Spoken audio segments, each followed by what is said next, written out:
Hello there, friends. We are here for another day of the Forbidden World Film Festival. I'm here with Spider-Dan, and we're going to be talking about Battle Beyond the Stars, the Roger Corman epic Star Wars ripoff flick, basically, which I'd never seen before. Dan had obviously seen before. I've listened to people talk about it ad nauseum, but we got to watch it on the big screen on IMAX, and it also got introduced by the legend of the weekend, Gail Ann Hurd, who did a really cool Q&A beforehand that I did manage to record, and I'll be releasing it at some point over the coming weeks. And also, as a reminder, make sure you subscribe to Genuine Chit-Chat on YouTube, as well as on any podcast app, and also Spider-Dan the Secret Boars on YouTube and any podcast app, because we are tackling basically everything on the Forbidden World Film Festival. We're doing reviews and some other secret fun stuff as well that we can't talk about yet, but some very, very cool things, and we are doing alternate things. Yeah. We've just recorded it on Spider-Dan's the Waterworld Ulysses cut. So we've just done that. We're delving into Battle Beyond the Stars, and the next we will be doing City of Lost Children as well. And then we've got still 2 more days, each with 4 films. Well, My lord. 7 films and a short film showcase that we're also going to be tackling. So there's loads of great stuff, and they're going to be coming out. We're aiming to release something basically every day. So between our feeds for the next few weeks, it's going to be a lot of stuff.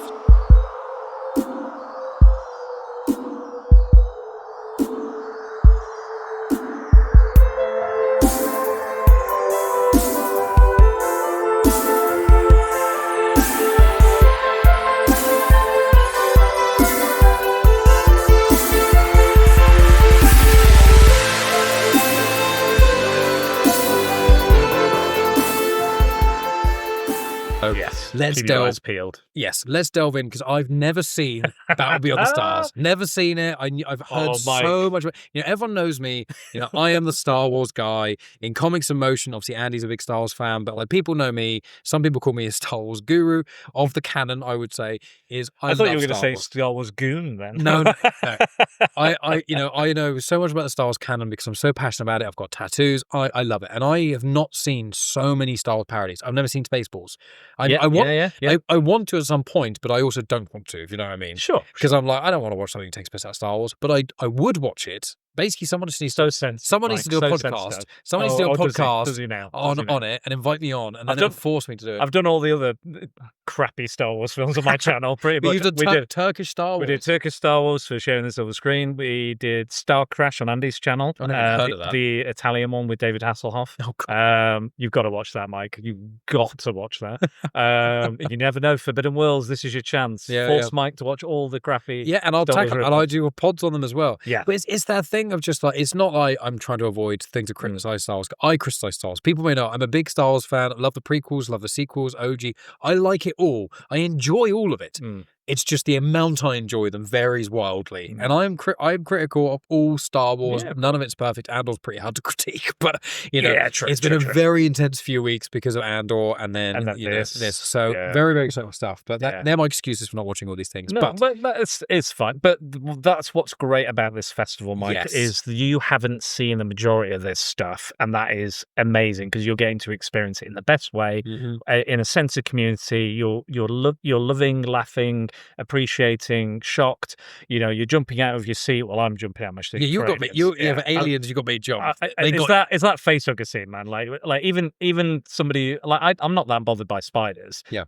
But like even that gets me. Arachnid. It's the tapping on the floor. Yeah, it's the so many legs.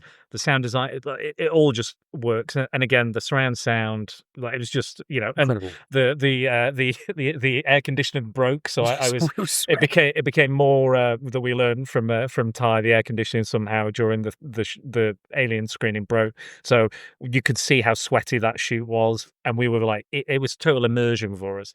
But yeah, cinema.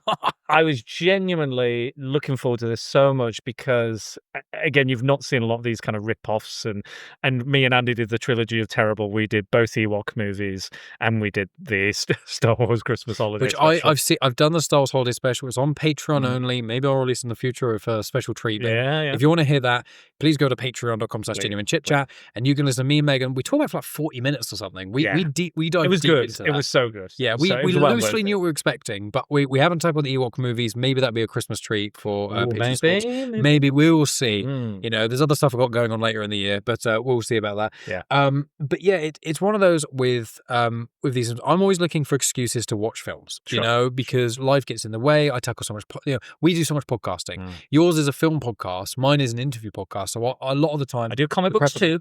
Yes, I know. But it's primarily, yes. Yeah, it's movie and movie adjacent and a lot of the themes of that. Whereas mine is like, I love movies. You know, movies is my like third passion. You know, it's podcasting, then all Star Wars content, then movies, then reading. Does this count as Star Wars content? No. And I swear, I guarantee you, there are some people online who genuinely think this film is better than some of the sequels. Oh, absolutely. Those people are wrong.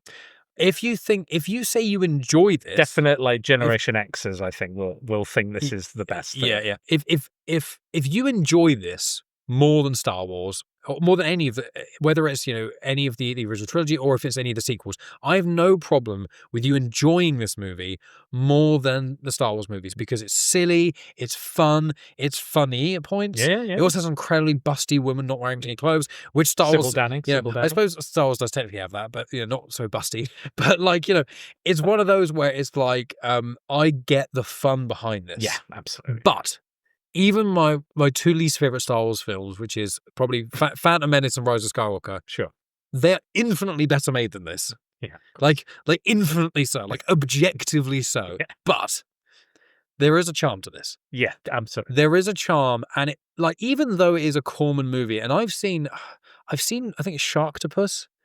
That's kind of very late Asylum Films time. Yeah, that's when that was like a DVD of his almost coming out every few months, and it was like Sharktopus, giant spider. Megalodon. I think he basically did like a film production company where he was like, let's just get them out as quick and cheap. So I've seen that, and I've seen one or two other films of his. I think he got into the VHS market in the 90s and the late 80s, and then he just kind of almost. But I've never seen this Fantastic Four movie. It's not good.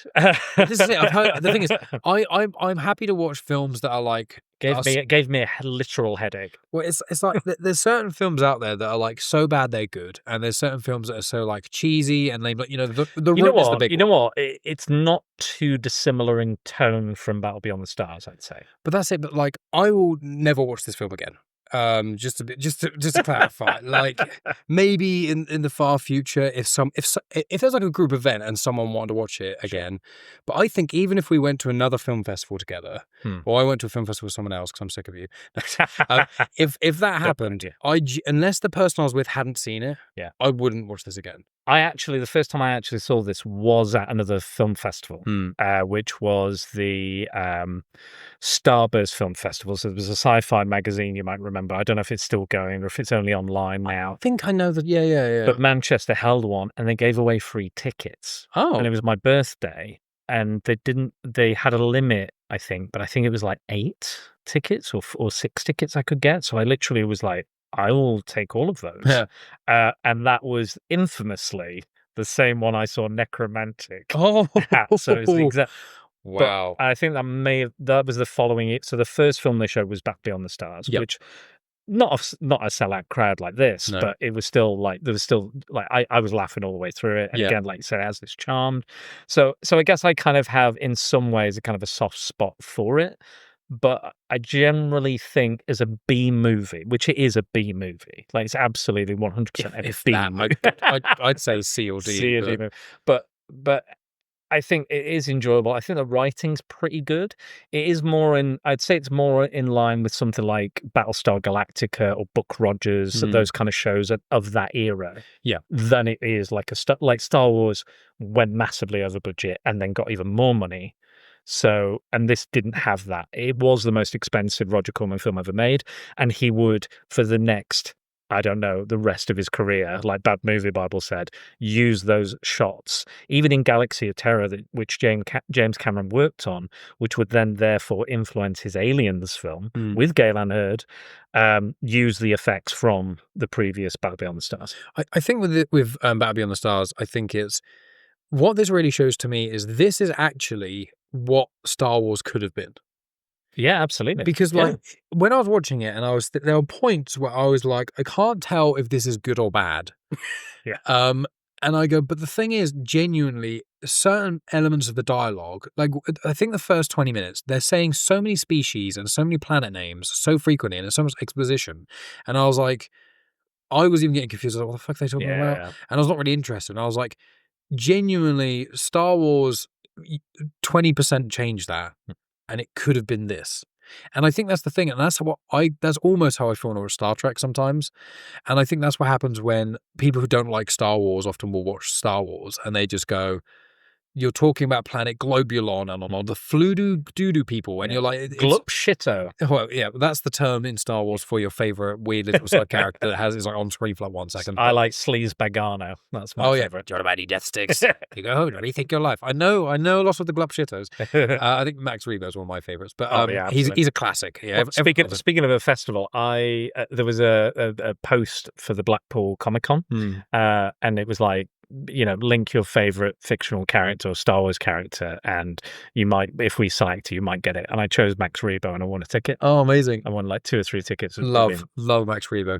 But yeah, for me, this film really shows what Star Wars could have been realistically if Lucas's wife and Carrie Fisher hadn't edited the script, if Harrison Ford and Mark Hamill hadn't refused to say certain lines, and if George Lucas's wife again hadn't like edited the actual film itself.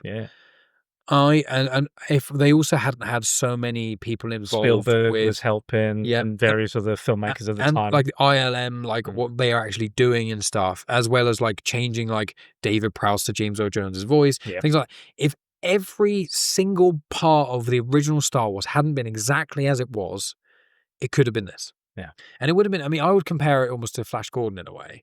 Yeah, I can see that. I think Flash Gordon's better than this, but like, not by a lot. Flash Gordon's a lot older, but it's like, it's so sci-fi, especially older sci-fi, really low budget sci-fi is just really cheesy because it's so hard to be convincing. Yeah. And I think that you can really see the effort in this, but this feels like a fan film almost. Because realistically, aside from the really good lizard head, pretty poor hands.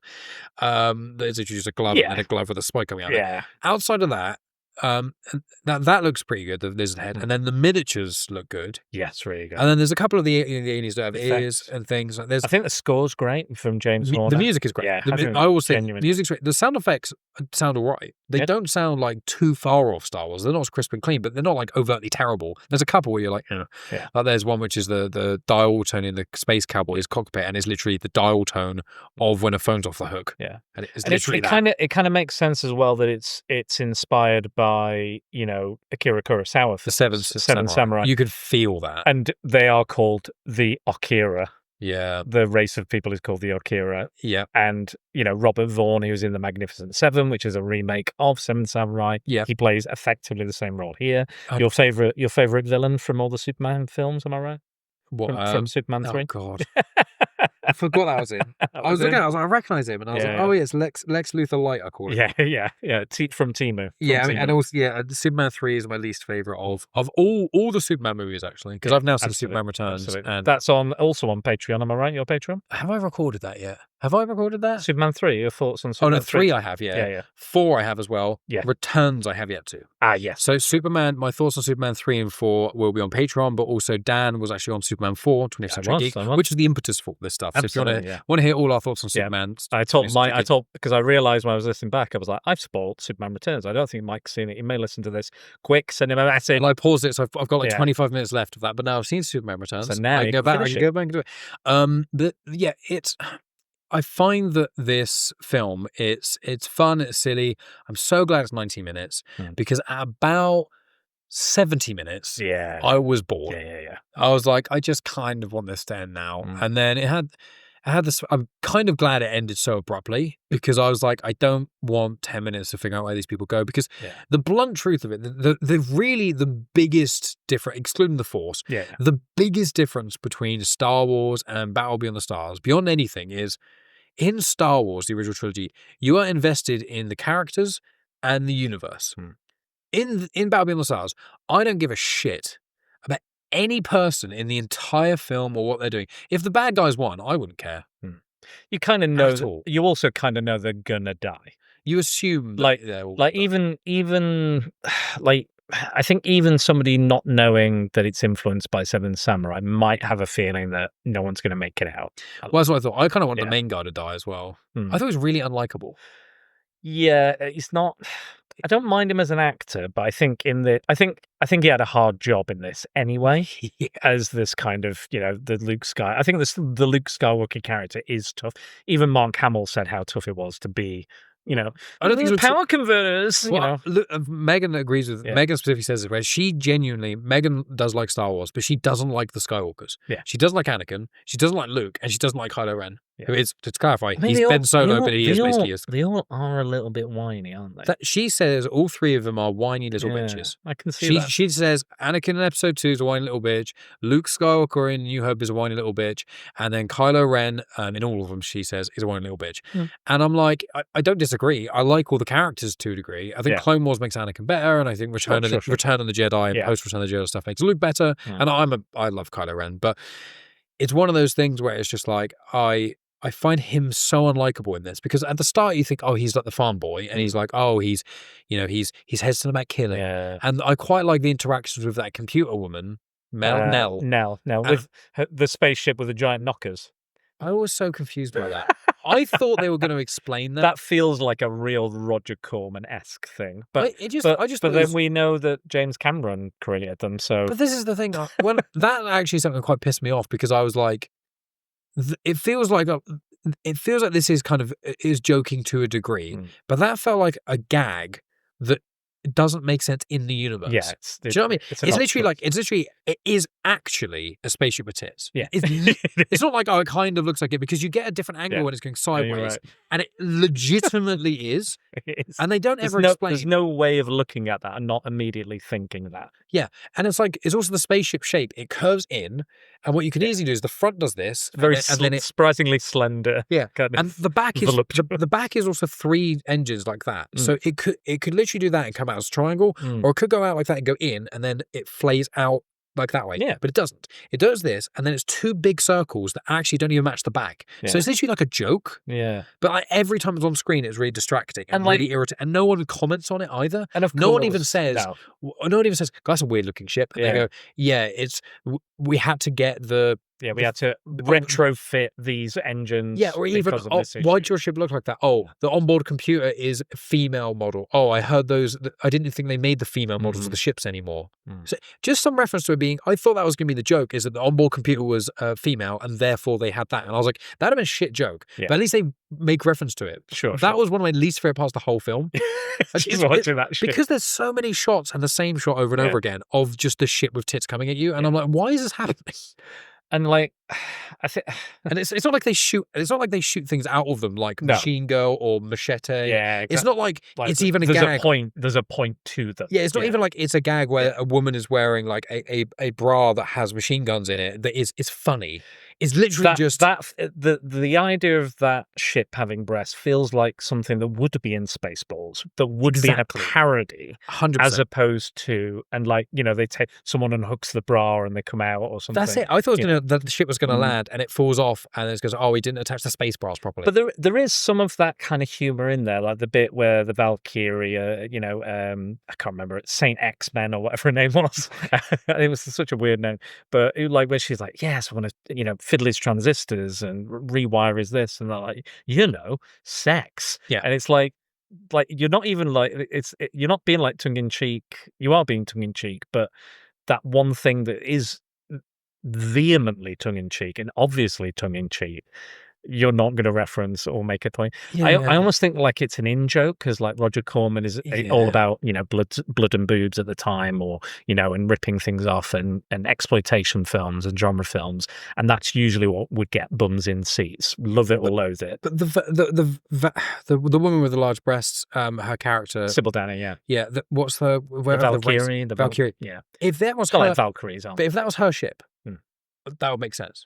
Yeah, absolutely. Because then you'd go, that's the joke, is everything about her is about her massive knockers. And it would be like, it's obviously very misogynistic and objectified, but in the context of the film, that's her whole personality. Is that? But she's a warrior woman. She says she's a warrior woman, and she's very open about her sexuality. And she uses sex to her advantage. Exactly. And even teaches Echoes, the main female. And she even gropes the lead character. Yeah, she grabs his ass and stuff. It's like, so if that was her ship, where everything about her was about having big boobs, that would actually be kind of funny. Yeah. But it's not. It's his ship, and it seems to be normal, and no one mentions it. And it's like, so that. And also, it's like an annoying mum, the character of the ship. It's like they're like the disappointed mother. Yeah, or like an auntie or something. Yeah, like a relative. You're like, and you're just like, okay, come on, kid, you need to do this and that. His characters didn't. I was like, oh, he's going to be the nervous guy the whole time, and that's kind of it. He's nervous, but maybe he's smart. He's got heart, kid. But no, he was nervous, and then he kind of cowers out of killing someone, and then the next scene he's like gunning for it, and the female computer Nell is saying, "Ease up a bit, mate." Yeah. And then he's just kind of this kind of. He almost seems like he's gone through puberty during the film, where it's like he was this weird as well. We don't want to hurt people or anything, and suddenly he's like, yeah, now I want to hurt stuff and break things, and you're like, where? I think it's like after he kills that first guy. I think there's a little bit of like trepidation and stuff. But then suddenly he's like, and then suddenly he's like, we're gonna kill everyone. And this is again to you. These are my people. I do like some of the elements. There's some ideas. I don't think Space Cowboy works for me. I really didn't know what to think about Space Cowboy. Yeah, it feels like he's in a completely different movie. I feel that like completely, but almost like it's a joke thing. Yeah, George Peppard was like a big name actor. He was on. I think he was in. I want to say Cat on a Hot Tin Roof. I think that was him with Audrey Hepburn. I'm pretty sure that's him. He was famously in the A-Team and had a bit of a rivalry with Mr. T. And because I've seen him in bits and pieces. Yeah, I recognise the actor, but I couldn't tell you what he was in. But yeah, it feels like, and he keeps going, "I'm from Earth," and everyone's like, we don't know what the fuck that is. Well, that was the problem for me. I'm like, if you're going to have a sci-fi fantasy, you either have to be, we're from Earth and we all know about it, or Earth doesn't exist. You kind of one character's from Earth, and then all these other clearly human characters who've never even heard of Earth. But also he references like spaghetti westerns and stuff. So I'm like, because he's like a trucker, he's like a long haul trucker, and he's wearing like, and I'm like, I don't. This character feels like he was in a different. Roger Corman sci-fi movie. Yes, absolutely, 100%. And it just felt like you basically got to filming day and you went, shit, we've only got 6 characters. Let's grab this character from this other film. Yeah, and most of his dialogue doesn't go any. I feel like it's like, do whatever you want on the day, George Peppard. And I was like, sing a song, play the harmonica. But I was like, is he actually drunk? The actor. That wouldn't surprise me. Because for me, it felt almost like we've just got this drunk actor who's in, and we just kind of let him do whatever. The whole time, and I'm like, is this an in joke or is it very badly managed acting? And the thing is, like, almost all the characters, like, there's 2 situations like, I'm from Earth. Have you heard of Earth? No. Hey, I'm from Earth. Have you heard of Earth? Never heard of it. Yeah, there's something you could have done there instead of repeating the same. Cause I think that they're trying to make out like he's like, I'm from Earth. Isn't Earth a great place? And, but there's something you could have done there, like, isn't that the planet that killed all of it? So it destroyed all of its water supply or its food supply, or polluted the planet so much that they had to leave. Or has the terrible food? Yeah, exactly. Like, or took longer than anyone else to discover space travel. And also, like, there's no like part of me likes getting the team together, like part of that aspect of meeting all these new characters, and they each have their own tropes and stuff. But it is very much like, okay, we've met that person, now I got to meet this person, I got to meet this person, and then we're going to be introduced to this person. What's their deal? It was a 3-act structure, but the 3 acts each were quite slow. Yeah, but also. With the Space Cowboy, with the Space Cowboy thing, I was like, you could have done so much, especially when this is kind of a comedy.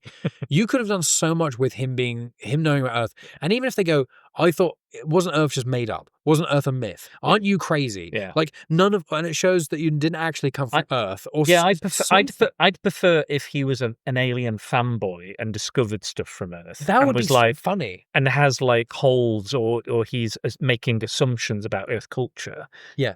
And names wrong things. Yeah, like, that's a joke that happens all the time. I mean, Waterworld does that. They say, oh, you have this, and it's like magazines. I've never seen a magazine before. And then there's there's gags in like the Exxon Valdez, like we said earlier. They do something with that, misinterpreting history. Yeah, exactly. And there's that like, oh, what was like? There's that exercise thing where it's like, oh, this bicep curler is a torture device. It must have been a torture device. And this thing is a listening device. It's like an oboe. Yeah, it's like a flute or whatever. Yeah, and like that's funny because you go, I know what that is. Yeah, they don't know what that is. Yeah, and it makes perfect sense. But yeah, him just going, oh, this is whiskey and ice, and here's the soda. And it's the fact that you're getting whiskey, so clearly you are overtly traveling to and from Earth regularly, and none of these people even know what it is. It's like, I've never been to certain countries in the world, but if you tell me pretty much any country name, I've probably heard of it. Yeah. And if I haven't, I can tell you which continent it's on. And he felt like he was in a completely different film, and I didn't know how to feel about him as a character. But I feel like what would have made the film had more sense is if a younger version of him was almost the main character. Yeah. Someone from Earth coming into this weird thing, or Earth is being attacked, going to be destroyed. We've got one spaceship. We can't defend ourselves because we're Earth. Send this one guy out on this experimental spaceship, and he's basically just a drunk who's maybe even he snuck on board. This is a better concept for a film. Is experimental spaceship on Earth in the 80s. Aliens come down, they're going to attack. You've got 7 days. All of the world governments are arguing. One basically drunk ex-astronaut stumbles into NASA, steals an experimental spaceship without really telling anyone. The whole time, all the world leaders can't figure anything out in 7 days, which is literally a social commentary thing, and they never get anything done. Sure. And he goes off, finds some people, like 7 random alien things to bring back to Earth who've never heard of Earth, bring them back, he saves Earth, that's the end of it. Yeah. That plot, you could do everything else the same. It's just that he doesn't work and the main character sucks. So you've got these two conflicting things where I'm like, I'm trying to immerse myself. He's the Han Solo, isn't he? They're trying to do the Han Solo thing. I guess. Yeah. But they are trying it. Yeah, because he's the reluctant hero. He doesn't want to get involved. He just wants to make some money. He's a delivery driver. He just wants to. He's the easiest to convince person ever. And then he's like, Shad's like, oh my God, he did want to fight and he did it anyway. My God. And he only doesn't fight, or he only does fight because he knows if he leaves, they're going to shoot him down. Because he says, I'm going to leave now. They go, if you do, shoot you down. It's like, oh, great. And then he takes the. But also, when he didn't want to do it, he didn't take much convincing. No. But I think that's another issue with this film, and again, it's a common classic, which is just like, with these cheap, rushed movies which have no budget, there's no chance for character development. And the problem is that I would argue there is chance because you don't need a budget to have people talking. Yeah. And I'm like, all I want is for some characters, if they're not believable, to fucking do something for me to have any interest. But I was most interested by those clone characters. Well, this is what I was going to say. My favorite characters. Yeah. Well, this is what I was going to say. The two things that interest me most is the I think the Thermin, I think they're called, the temperature based aliens. Yeah, who don't speak. Yeah, they don't speak. They don't have ears, and they communicate through temperature. I think that's fascinating. That's a cool concept. That's a cool idea. And Nestor is like this hive mind that's looking for new experiences. It's like potentially millions of clones. Of exactly. And which again, very fun, very interesting. Even the Valkyrie is an interesting idea, but they make her out to be really irritating, and like a pain in the ass. But she's a little bit irritating. But the main character's reactions to her. He is so he swears horrible. her off like immediately. He's like, leave me alone, fuck off. I don't like you. Get away from me. And he's like, it's kind of almost. It feels like almost misogyny. Yes, exactly. Because he goes, "You're a woman. No, I'm from a warrior race." None of the other characters are really warriors. Yeah, like there's a hitman. There's the space cowboy. You've got the Thermin, the lizard guy, but no one's like an actual out and out warrior. And she's like, "I'm a warrior. I'm up for it. Let's go."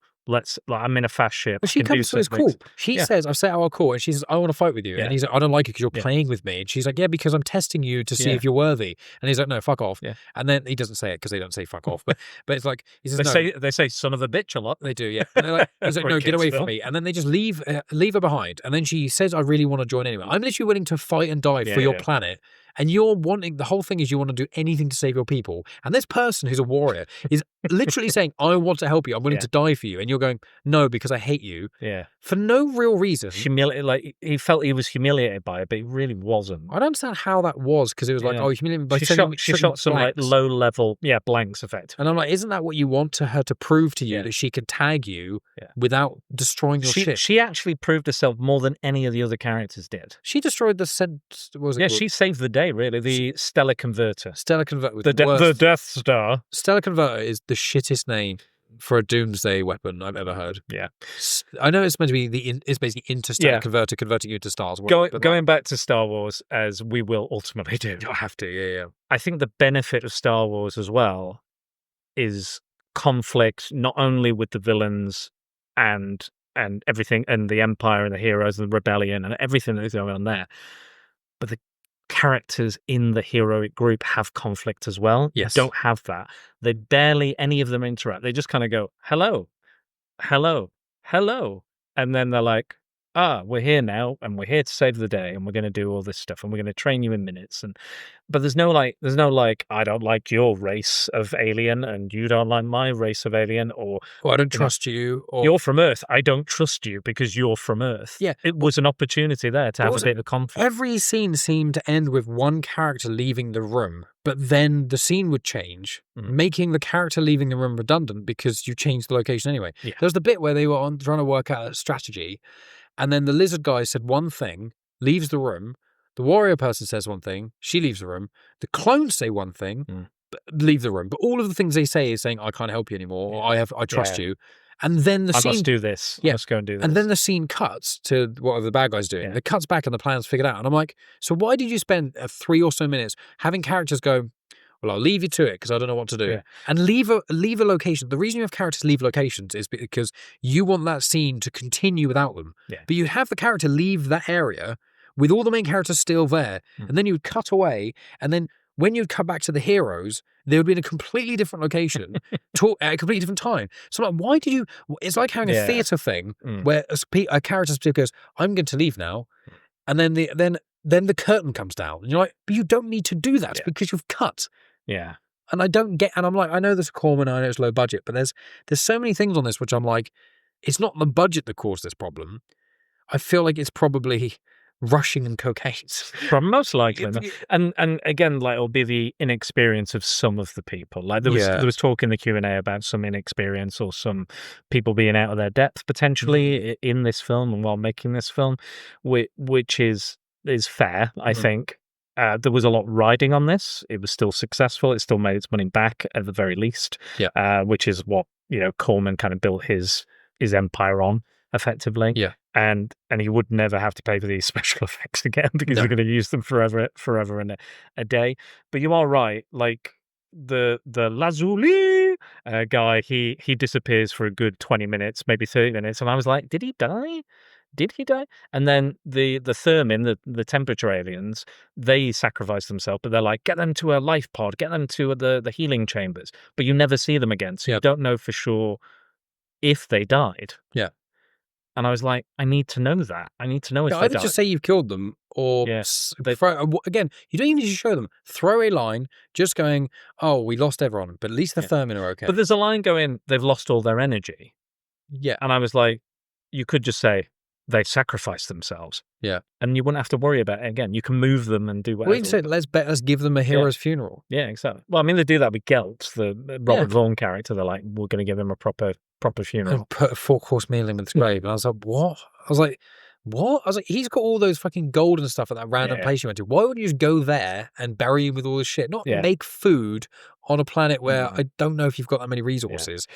I mean, another thing I mentioned before we went in, I was like, there is a fair bit of weird sex stuff in this. Like, there's a lot of weird sex stuff. Minus the big booby shit. And the funny thing is, the weird sex stuff with the Valkyrie woman, with her doing it, it was like, okay, I understand because her character's like that. Yeah, she's got agency. She's what she had, sexually viable. And there's no shame in that. Yeah, and she's very very busty. She chooses what she wears. She's a warrior, and she uses that. Which is fair. Loads of agency. Yeah. And I'm fine with that. The thing I didn't like, which I think is what you're alluding to, which is the main lead woman, whose name escapes me. Do you remember her name? I think it's Darlene Flugel, the actress' name. But I can't remember. It feels like Ellen or Helen or something like that. Were you just saying that Nanalia? So Nanalia, for me, is one of the biggest issues because she starts off being this really smart, intelligent character. There's the androids bits, which are really good, with the bit where the guy looks and looks again and looks again. It's silly, it's stupid, it's campy, but I get it, it's fun. And that's the kind of thing I was expecting going into this movie, of like stupid, campy silliness. Yeah. And that's again what I think we got with Valkyrie to a degree, even though it was very sexually charged. But then it just turned where Nanalia becomes this. It happens so often, I think, in 80s movies with people who don't know how to write women, or people who just don't give a shit. And so she becomes this thing where her whole personality becomes just being in love with Shad, who's a boring dickhead. And she just keeps the cringiest line, which I think is iconic because I think people reference it, but I don't know if this was the first one to have it, which is the whole, do they teach kissing or do they know how to kiss on your planet or something? And I was like, oh God. I know a lot of the crowd liked it and they laughed, but I was like, this is fucking atrocious. Yeah. Well, Chris and Dave brought it up on the VHS Strikes Back and their review of it. But I think it's what we've talked about on Disney Discussions with Tron Legacy, which was the Born Sexy Yesterday trope, which is the male character comes in, the female ingenue doesn't know much about the world or how sex works or anything. Don't worry, young lady, I'll teach you all the ways of love. Me and my way of teaching through this male lens. You know, and I think that's exactly what it is. She goes, do you have kissing? Do you have this? And, you know, and there's some gags like she all of a sudden stops kissing and she's like, you got to fix that thing. And he's like, oh, yes. And, you know, it's clearly like, it's like, I've got a boner acting. It's like, but I think that was the last time she showed any intelligence. Because after that, like, there's not really any point. Because after that, she goes up with him on the ship, and then I don't recall her saying anything of importance. She tries to fix Nell because Nell loses her memory, and she just walks into the room and says, "Yeah, her memory's gone." Yeah, I can't fix it. But I mean, she tries. At least she goes and tries. There's that. I mean, we're looking at bare minimum agency here, but at least there is. But I would say it's agency because he told her to do it. Yeah, so she's not even agency. She didn't say, "Oh, I'll try and fix Nell." He said, you go in there, go and try and do use. I think he said, I think it's Nell's memory. You go in there and check it. Is there just an underlying kind of cadence of misogyny throughout this? Yes. And I think they almost trying to go. I feel like the character that's I'm gonna have to look up her name. Yeah, go on. Sybil Danning's name is St. Exmin. Because Sexman, Saint X-Men, right? So that's what it sounded like, Saint X-Men. Yeah. When I hear of the Valkyrie, I just went, she's a Valkyrie. I'll just call it. But remember her character. I'm like, okay, you're being misogynistic, obviously, but it's kind of also female empowerment. It's like Foxy Brown kind of thing, in a sense. It's like, okay, you're still showing off a lot of skin, very busty women, but they're kind of badass in a way. But then you've got this main character who's not only treating her like shit, but also this intelligent woman loses all agency and becomes basically just a virgin sex doll for the main guy. And they kiss and he keeps getting loads of lipstick on him, which is gross and weird. And the next two scenes she's in kind of end with them kissing. And I'm like, I was most interested by her in a sense. I was like, oh, of course, smart. She's basically a genius. She creates all those androids. And she rebels against her father because her father wants, he's like, this is the biggest problem. Yeah, her father wants her to stay on the ship, and Shad is going to be her, you know, the concubine. They have sex and repopulate. He's like, there's going to be babies, there's going to be children, there's going to be life, and he's basically like in an iron lung, effectively. Cyborg iron lung thing. But it kind of still happens anyway, but just not in that facility. Yeah, but it's basically the same thing. Exactly. He's like, I don't want to do this to you. I want you to have your own life. I want you to determine what Shad is going. You shouldn't do what your father tells you. You should have your own agency. You should be able to do all these kind of things. She goes, yeah, I do. And then she leaves, has her own agency for a bit, and then it's like, okay, now we make out, and then we can have sex. And it's like, but you actually made a point to say not to do that. You said we're not going to do that. And I'm not saying that she can't fall in love outside of that or get together with that character, but it does seem to be like, I'm going to rebel against you, Dad, but I'm still going to do exactly what you wanted, just not on the ship. Because she even had that scene with the guy, the lizard guy. Yeah, that I thought was somewhat interesting. Although when he was introduced, I was like, "What the fuck?" From the Lambda Zone, Is it Cayman? Yeah. So with Cayman, I was like, he was going to kill her, and then as soon as he finds out it's the bad guy, Sador, Sador, John Saxon. Yeah, he's like, I hate it. And then I was like, oh, I wonder if they've exterminated his race. And they don't mention it for a little bit, and then near the end he goes, I'm going to get revenge because you exterminate. Or the baddie, he says, yes, I thought I exterminated you. Yeah, and I was like, okay, that's clever. That is show don't tell. I know it's saying it, but it's like that's a way that you give a character backstory without dumping exposition on someone, and you make someone think, I wonder why he hates this character so much. Here's your answer in kind of natural dialogue. That works. But and she interacts with them, and she's the reason that the Cayman and the two weirdos go with them. And I'm like, okay, she does, although in that scene she doesn't necessarily do that much, she kind of stands up for herself. Yeah. She does have her own personality, her own agency. Sure. But as soon as she gets in that cockpit in the final act with Shad, and again, I just hate Shad. The more I think about it, I just think he's a prick. Yeah. It's not. He's not nice. He's not naive. He's not that brave. He's just kind of a misogynistic prick. I think, saying all the problems that it does have, I do find fun in it. I do find some charm in there. I think there are some, like we said, the score's good. I think the special effects are mostly good and mostly hold up as well. Yeah. Even on a 3 double-decker bus The screen. miniatures look good. They look good. The space battles actually, although a bit repetitive, do look good. Yeah, there's a lot of reuse shots, and things like that. But I do think they're good. I think there's some good scenes, some good writing, some elements. Is it all there, and does it all come together in a satisfying film? No. But I also think of the Star Wars rip-offs I have seen, and I know there's many more and probably far worse. I think if you had a list of them, I think Battle Beyond the Stars is going to be at the top somewhere. It's going to be high up there in regards to Star Wars, not Star Wars parodies, but trying to ape Star Wars and trying to, ride its coattails and have its own success. I think this is still going to be closer to the top of the list of those rip-offs. And let's be honest, like, if you compare this to the Star Wars Holiday Special, the Holiday Special is one of the worst things anyone has ever seen. And is actually unwatchable, and it's like people have said. I disagree. People have said like, "Oh, is it so bad it's funny?" It's like, no, it's so bad it's just not even funny anymore, and it's actually just the first half hour is just atrocious to watch. All of it's shit. Yeah.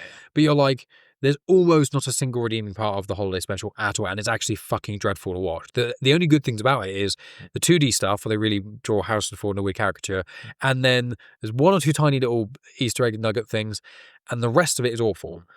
But it's fun to talk about because it's so crap. Sure. Battle Beyond the Stars is a film where, again, I said right at the start of this, which was like, if you enjoy this more than... more power to you. More than... If you enjoy this, Battle Beyond the Stars more, and you have more fun watching it, more than a Star Wars film, more than another movie, that's cool. Yeah. I'm fine with that because it is a stupid, silly, fun movie. The action scenes on the ground, where they're all shooting, they're actually all right. Yeah. They're not that bad. Some of the scenes are that bit where, like, Space Cowboy stabs the guy, proper stabs it. And there's green blood. Green blood shoots out. It looked like the Borg and stuff. Yeah. Also, that Sonic tank where people's ears are bleeding. Yeah. I was like, that guy's... I laughed at that guy's face. He pulled this, like... face. I was like, but I was genius. Also when the bit almost partway through the battle, people were like rocking back and forth. There were moments, and blood was dripping down, and people doing that. There were moments where I was like, oh fuck, like towards the end where they're like, people are really suffering. Yeah, I was like, again, it's got a lot of problems, and it doesn't always work, and the characters, what have you. Yeah, but there was moments towards the end where I was like, shit. These people are not surviving this, or they're not going to make it out, or Chad's going to do this. Or again, I know the various samurai are going to die, sci-fi samurai, but the innocent people, and they're like just in bits and scarred and damaged. So the action is legit in space on the ground. It's actually legitimately pretty good for the budget, especially for what it is. Actually, did a really good job, and it really feels like the people with the effort in it, and it works cohesively for the most part. Yeah, there's the odd moment I'm like, I don't really know what's going on, and then it kind of get it, and I think the geography of what's happening is a bit weird. I didn't quite understand why they were making tunnels for a little while. I was like, what are they doing? Like, why are they just all this? And then I was kind of like, oh, okay, so it's easy for them to defend if they do this. The biggest plot hole of the whole film is they've got this giant ship which has got the thingy, stellar converter. Stellar converter, okay, and the stellar converter goes down, and he goes right, and the whole point is he won't fire the stellar converter until he's defeated most of the attacking forces, because it leaves it open with the force field going down. That's fine, sure. And they could have said this, they could sort this out in one sentence, and they didn't. Why doesn't his giant ship just fly above, with the force field up, fly above the base where he's trying to get, and just blast it from space? Yeah. Because they fire all the green normal shots off, because all the other ships, the Seven Samurai ships, fly at him, and it's shooting those cannons at him, and that's how he kills most of them. Yeah. So what my thinking was, he's going to fly over it and just bombard them from space. Yeah. And what they do is they fly over it, drop off 50, maybe 100 warriors, and that's it. And they go back into space and continue the battle. I'm like, why did you do a ground assault? Why didn't you bombard the answer is budget. Yeah. But like, why? But all they need to say is, all the people of what's the planet called again? Ikea. Why didn't the people of Ikea, while Shad was off doing whatever, all they need to say is, oh, we found some old technology which is a shield that prevents us from being shot down from space. Sure. Again, that is not a complicated. That is a very easy, simple plot device to figure things out. Speaking of plot holes as well, like Sador at the end makes two ridiculously stupid decisions. One, he's like, "I'll open the shield anyway." To set off the stellar converter, which leads to St. X-Men going in there and destroying the stellar converter, breaking it so much that they can't fire it. Yeah. So their ultimate weapon is now useless. She sacrificed herself. She then blows up her own little life pod thing and destroys more fighters. And then he pulls in Shad's ship, Nell, and he self-destructs. That's how it ends. He self-destructs, and they shoot off into a life pod themselves, protecting them. Two stupid decisions, and not one of his men go. They sort of start to say like, maybe don't do that, and he's like, I don't care. We're doing this and we're doing that, and I've got to win and all this. And I'm just thinking, like, if he's so intelligent, he's never lost a war, according to Space Cowboy. Yeah. When he makes decisions like this, I'm like, he would have lost at some point. Yeah, why tractor beam him up? Yeah. What he should have said again, because this would have been consistent with his character, was literally just go, when the doctor's doing surgery and stuff on him, go, right, your heart is degenerating. You are going to die soon.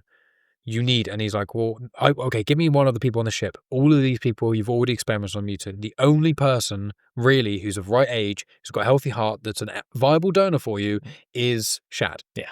And if they just said that, it would have all made sense, because then he would have been desperate because his whole thing is living forever. That was established, and he'd have gone, okay, that makes coherent sense. But they don't say that. They just have this weird thing where he kind of wants to be ego, which I didn't like. What I loved, I tell you what I did love. Go on. When the clone, he puts the clone arm on him. We need something that you love after this. Well, no, again, action scenes are amazing. I like St. X-Men. Action scenes are amazing. St. X-Men is funny. I like most of the supporting characters, even the gunslinger guy who plays Robert Vaughn thing. He's cool. But genuine, and I love the clones. The clones are my favorite. I loved them. Very Red Dwarf. Very Red Dwarf. When it's like one of them's eating something and then the rest of them chew, or they all smile at the same time. And there's no dog in this. Yeah. Though I loved that. But when one of them gets captured and then they're trying to torture him, it's like, oh, his pain threshold's really low. And then they cut off his arm and he just dies. And it's like, oh, he just dies. Like, what? He didn't make a sound. It's like, yeah, his pain threshold was like so low that literally a cut kills them, basically. And then they put the arm on him, and then they grab the blade out of, like, when the baddie's got the arm of the clone. And it takes the blade out of his thing and tries to stab him. I was like, and they try to cut his throat. I was like, that's actually a legitimately brilliant idea. Yes, very clever. Amazing sci-fi concept. Yeah. That I don't think has really been done before since. Maybe it has been done something I've not seen. Sure. But I was like, I know it's basically a rip-off of Evil Dead, let's be honest. But actually, was Evil Dead? So that had not come out yet. Because Evil Dead 2. That's 87. Because Evil Dead 2 and Army of Darkness both do it. Yeah. So Evil Dead probably the first Evil Dead does not have the hand. No scene. So Evil Dead 2 and Army of Darkness probably took from this film. But like the fact that the knife and tries to slit his throat and tries to get him, and he's like, get it off, and then he's only got the one arm. Obviously, when he's got one arm, it's clearly just they made the thing is they made a whole new costume for him where it's just wider. Yeah, and you can see it so obviously. So at least tie your fucking arm behind your back. Just put the old one back on. Yeah, what's wrong with that? Yeah, and they just have it all. It wasn't great. It wasn't working, but you could just put it on. But also, you could make it look all like skeletal and weird and fucked up. Yeah, and that would. I mean, it already was. Like when you see a little bit, it's like all got gangrene and shit on it, which I liked. But instead, you just had him like this. But then it's like me wearing an extra large t-shirt. It literally just looked. It was literally. Here we go. It was this. Yeah. But you could see it the whole time him walking around and his body being wide, and I was like, it was so distracting, and I was like, I thought people learned from this, like even in freaking Predator, I'm better than this, and that's saying something. But so like I did enjoy it as much as I'm shitting on it a lot. It's just that the things that I thought I was going to hate about this, the things I thought I was going to not like about this, I thought the action wasn't going to be very good, and the immersion wasn't going to be very good.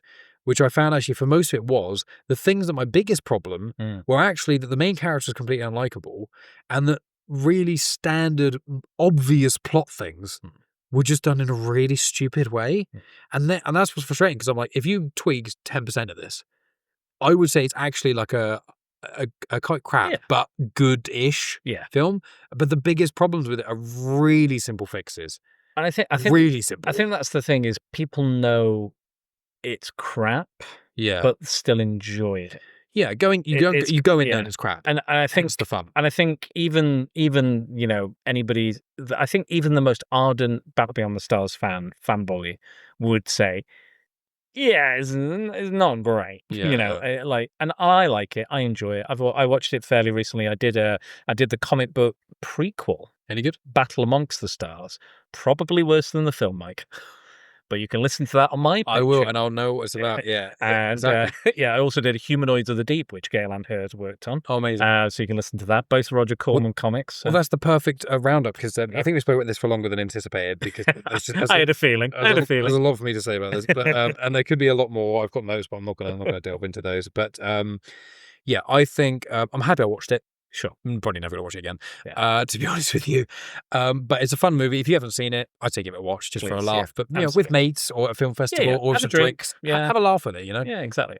But again, myself and Spider-Dan, we are tackling pretty much everything, apart from, I think, Blood Tide, everything in Forbidden Worlds Film Festival. We've already done the big picture documentary tackling. We're going to talk a little bit about aliens in bits and pieces, but we've shown aliens loads. Yeah. But then every other film, so we've still got another 8. Eight presentations one still to be announced as well, a mystery film.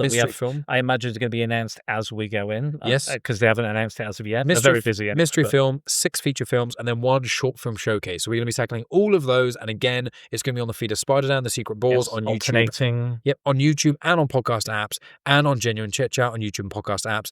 Also on social media, we're posting things to our stories each day and little clips and stuff like that. And also I've recorded a lot of Q&A and fun things as well, which we'll be releasing in the weeks to come. So for the best, it's Forbidden Worlds Film Festival 2025, and it's Forbidden Worlds of the Deep.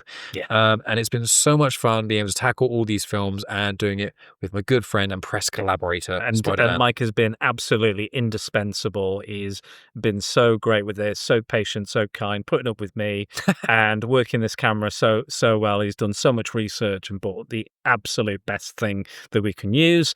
And yeah, between the two of us, we're having a blast, and we've come out with some excellent stuff so far. And there's still more to go. Only going to get better. Please go back and forth to each channel. Imagine that you're Sador and you have to remove Mike's arm to put on my arm to go over to the YouTube or the podcast. They'll be available on both. When they're available, we'll let you know. Mm-hmm. But at the moment, we're not quite sure when they're going to come out, what's going to happen, and blah, blah, blah. That's for us to work out. Once you're hearing this, Dan's one will have been out. My one already, our little preview pod of the big picture, that's already out. Yeah. And there will be, just over the coming days, there's going to be a lot of stuff coming out. And for the weeks after. Yeah, absolutely. Yeah, the shorts, we'll have some shorts and clips and whatever we've done. Lots of ultimate Forbidden World coverage. Yes, we're covering everything. Yes. We haven't talked about Blood Tide, but I did do a letterbox review if you want to have a look at that. It has my opinions there. I'll let you read. Exactly. So friends, thank you so much for tuning in. As always, again, like, share, subscribe. Please share this with people, comment and like it. And if you're listening on podcast app, please rate it. Please help us spread this, because Forbidden World Film Festival is a really small film festival. It's only young. It's only been going for a few years.